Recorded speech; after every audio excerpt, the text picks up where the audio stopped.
Welcome back to Module 2 of Education, Philosophy of Education or Foundation of Education.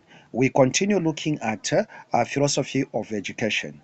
And in Module 2, we are looking at essentialism and progressivism, and we are going to look at existentialism theories. And these are the theories that are in the philosophy of education. This is your host, Dr. Tulipo Mwenifumbo. So in this module, we shall give you the overview of the following theories in philosophy of education. Uh, Essentialism, progressivism, and also existentialism. It is imperative that you do detailed research on these topics. As we are doing the distance or the online, we just give you the hints and you need to do the thorough research. And much more being as a philosopher who is in quest of understanding, who wants to know, it is very much important that you research more, you go deeper. So, in Module 1, Lesson 1, we are looking at essentialism, which is the first lesson in this philosophy of education. And this is the first theory that we are going to look at. Essentialism is an educational philosophy that focuses on transmitting essential knowledge and skills to students, emphasizing traditional subjects like math, language, and science. So, essentialism is focuses on and giving knowledge that is science and science and language and also mathematics. By emphasizing these aspects, essentialism aims to provide a rigorous and effective education, but may also be criticized for being too narrow and rigid. So now, them there as there's essentialism, they think education must be emphasized on it must be scientific, and education has to come because of the mathematical kind of understanding. So if people understand maths, understands language, and understands science, then their education is going to be simple and fulfilling. So then they focus on this as the reason for education. It emphasizes the transmission of essential knowledge and skills. They focus on core subjects like math, language, and science and history as the major reason for education. It's also believed that knowledge is objective and absolute. When you say knowledge is objective and absolute, is that you can be able to know what you need to know, and also whatever you know can be proved. It also looks at it emphasizes on discipline, hard work, and respect for authority. You can only attain education if you are able to, if you are a disciplined person, and also if you are hardworking and you have respect on authority. So in essentialism, we emphasize on respect, hard work, and authority. It also seeks to develop intellectual and moral values.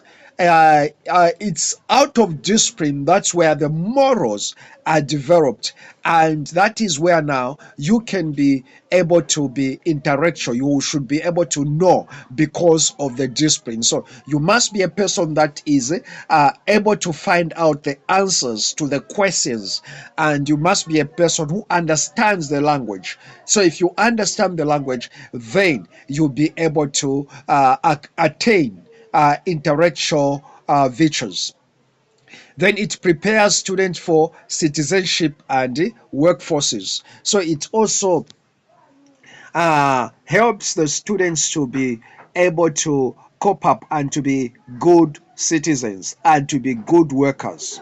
So the key figures, they are people that we call in any education who are called gurus. So in essentialism, we have got gurus like William Barclay, Mortimer Adler, and Robert Hutchins. So, if for you as a scholar, you should be aware when you talk about philosophy, you have to know who are the most important people or who are the key figures in philosophy. So, in essentialism, these are the key figures. So, these key figures or these gurus played significant roles in shaping the essentialist philosophy of education, emphasizing the importance of traditional knowledge and discipline and interaction. So William Barclay was born in 1874 and died in 1946. He was an American educator and philosopher. He advocated for essentialism, emphasizing traditional knowledge and discipline. He believed in the importance of moral and character in education. He wrote the educative process. He wrote the book Education Educative Process in 1905 and also the Essential Elementary Education in 1913. Uh, Mortimer Adram was born in 1902 and died in 2001. He died 99 years. So he was the American philosopher and educator.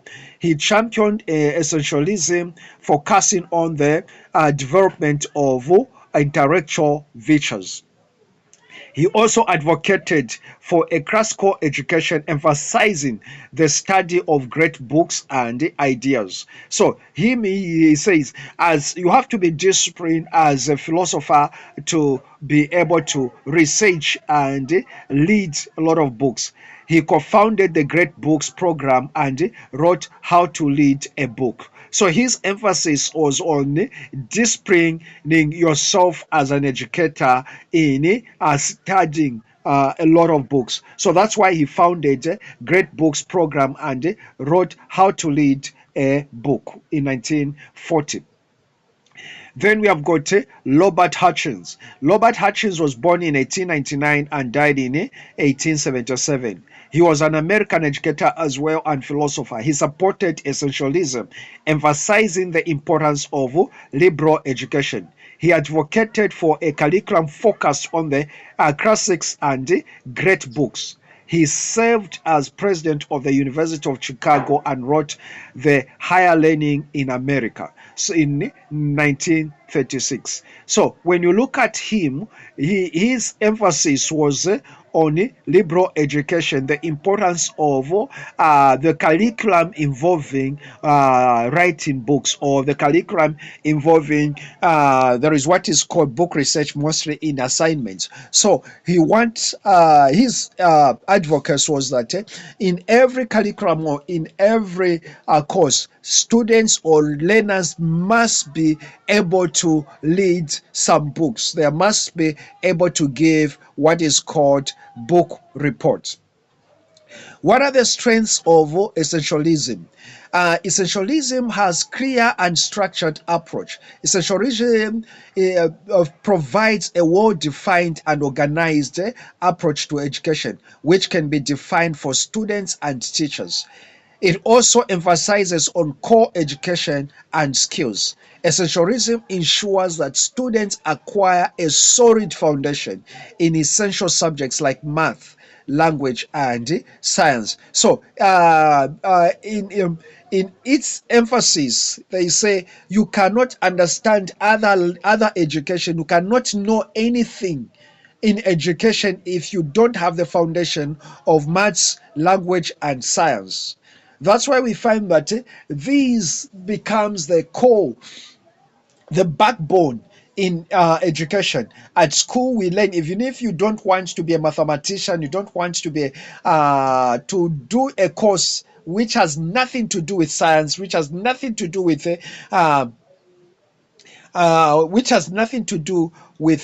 maths. but you have to do that these courses or these subjects, and also language being essential. That's why you find that in most of the most of qualification to go into university, they will say maths, language and science as the basic. You should have 5 O levels of 5 credits in the maths, language and science. So this is the emphasis, this is the theory that comes from essentialism, where they put emphasis on these subjects as the foundation to any learning of or any scientific learning or any learning.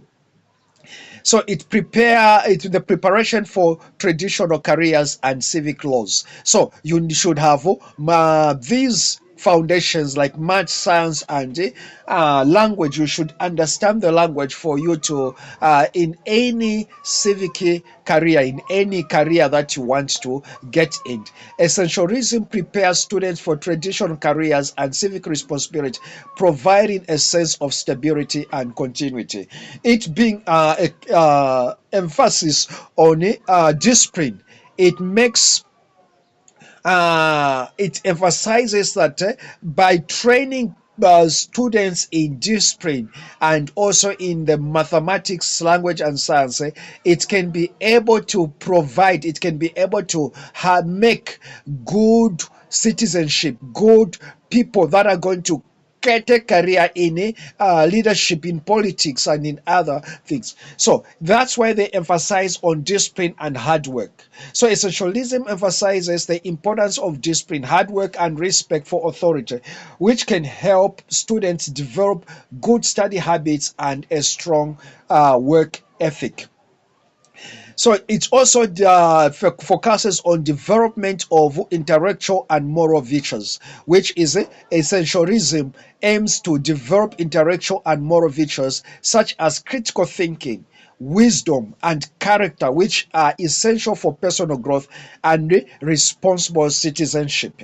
So, to them, education is not only preparing one into the career that one wants to get in, but education to them, it is a discipline that is going to create good citizens. So it also emphasizes on efficient use of time and resources. So it is, as we are saying, it's a discipline. So essentialism focus on core subjects and traditional methods can make efficient use of time and resources, allowing for a more streaming education. So when you're the reason why it emphasizes on science and mathematics, because it helps you to be able to be efficient, to be able to be calculative in whatever you do. It also measurable outcomes. As we say, it must be, education must be scientific. It has to be able to give results. It has to be able to answer questions. So essentialism emphasizes on standardized testing and rote memorization provides measurable outcomes, making it easy to assess students' progress and teacher effectiveness. So, because it emphasizes on discipline, then it also emphasizes that learners must be able to memorize theories, memorize things. So, by memorizing, it is the sign that this person is disciplined. This person has taken time. So it also prepares for standardized tests. Essentialism focus on rote memorization and repetition can help students prepare for standardized tests and other high stakes essentials. So in essentialism, that is where now it emphasizes, essentialism, it is a philosophy that where you are being crafted to be obedient, to be an obedient worker, to be an obedient citizen, to be an obedient staff in a given, to be an obedient person, to be a disciplined person. So it makes sure that when you memorize things so that you are a discipline, you are able to get commands from the authorities. Now, what are the weaknesses of essentialism? So, there is also the advantages and disadvantages. So, we have been looking at the advantages, which are the strength. Now, let's look at the weaknesses. It is too rigid and narrow. So, essentialism, the weakness of essentialism, or the disadvantage of this theory, is that essentialism focus on core subjects and traditional methods can be too rigid, neglecting student interest and creativity. So, it does not give the students to think. It imposes theories, it imposes the students to follow what has been laid down, to inculcate discipline in a student, and that makes it to be rigid and narrowed. For example, when you come up with like in law and in many courses, they want you to follow what has been designed, what is already there, and you should just follow suit. So that is how rigid it is. Then it neglects student-centered learning. It doesn't promote that the student has to do things on his own. Otherwise, he may not be a disciplined person. So they craft the curriculum so that the student has just to follow 1+1, A to Z, and they follow what is already there. It doesn't give a trainee to think wide, to think outside the box. So essentialism emphasizes on teacher-centered instruction, can be neglect student-centered learning and personalized education. So it also emphasizes on rote memorization. Like essentialism relies on rote memorization and repetition. Repetition can lead to lack of critical thinking and deeper understanding. You become rigid to what you know, and what has been there is the only thing that you have to know. If you think, you become so indoctrinated to certain theories and you want to believe that those are ultimate and those are the ones that are only there, you cannot do anything else apart from what you have learned. You memorize the formulas, you don't need to discover other things. So it ignores modern skills and knowledge. This is the theory that makes people to just to look at what is there and what has been there, and it doesn't explore new ideas. That the people that believe in essentialism are the ones that will tell you, no, if things has to be done like this. Even if you come up with different formulas, they say, no, you are not supposed to do in that way. So, and it becomes uh, crucial when you have a leader, maybe a headmaster or a dean or anyone who is leading you in education who believe in essentialism, because he would want you to do what he is supposed to do, what he thinks is right. I remember my brother was uh, he was coming out, he was printing his lesson plan, and he was told, no, you are not supposed to be printing, you are supposed to be writing with a pen. That is how what you are supposed to do. So you were taught to write with a pen. So that is his leader, his dean was an essentialist philosopher. So he didn't believe that you can incorporate the modern technology, which is the IT, into education, and instead of you just writing the same things every day, you can just be able to edit them on your computer. He said, now you should not do that. So that is what essentialist does. So essentialism focuses on traditional subjects, as we have said. So it fosters a passive learning environment. Essentialism emphasizes on lectures and textbooks can create a passive learning and environment. So you should it emphasizes that now you should have many quotations. you should research, you should find what has been there. So it will tell you if you have not uh, there is what we call in education, or uh, what can you say? What can you tell me? So if you come up with your ideas that no, I discovered this knowledge, you cannot convince me as a professor. You should be able to quote which book you are getting that information from. You should be able to quote, you should be able to have bibliography for you to come up with information. It does not accommodate different learning styles. Essentialism one size fits all approach can neglect different learning styles and abilities.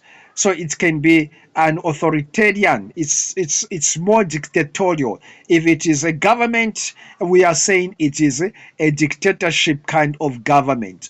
And if it is in church government, then we are saying it is a episcopal kind of government, whereby the what has been there, what has been laid, is what has to be followed. So essentialism emphasizes on discipline, and authority can lead to an uh, authoritarian or autocracy kind of leadership, class environments, stifling and the autonomy of students. So students just have to do what the teacher wants, what the lecturer wants. So this is mostly inculcated when in you are training primary teachers. That's why they are crafted on what to dress, what to do in everything that they are doing. So the primary education, it's more emphasized on essentialism. It neglects social and emotional